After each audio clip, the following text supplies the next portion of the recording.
ముగ్గురు దొంగల కథ. ఒక గ్రామంలో ఒక పెద్ద ధనవంతుడు ఉన్నాడు.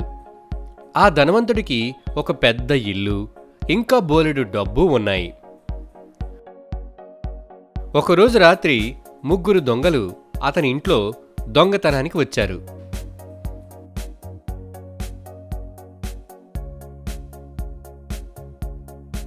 వాళ్ళు డబ్బు దొంగిలించి అడవిలోకి పారిపోయారు.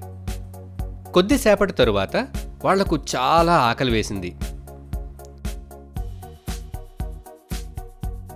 అందులో ఒకడు ఆహారం కొనడానికి అక్కడికి దగ్గరలోని గ్రామానికి వెళ్ళాడు. మిగిలిన ఇద్దరు దొంగలు ఆ డబ్బుకి కాపలాగా ఉన్నారు.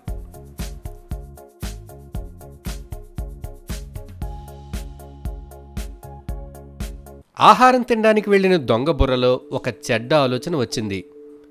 ముందు వాడు ఒక హోటల్కు వెళ్ళి కడుపు నిండా తిన్నాడు.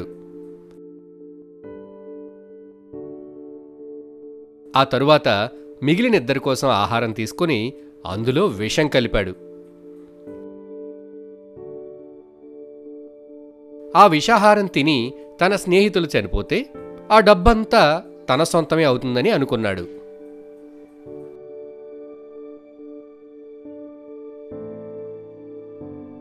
అక్కడ అడవిలో ఉన్న ఇద్దరు మూడోవాడు రాగానే వాడిని కర్రలతో మోది చంపి ఆ డబ్బును వాళ్ళిద్దరూ పంచుకోవాలని పథకం వేస్తారు.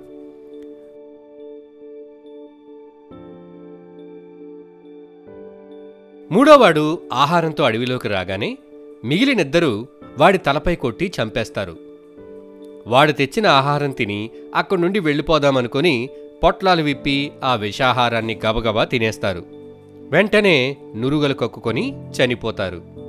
చూసారుగా, చెడ్డ ఆలోచనలు, చెడ్డ పనులు చేసేవాళ్లకి చెడ్డ ఫలితాలే దక్కుతాయి.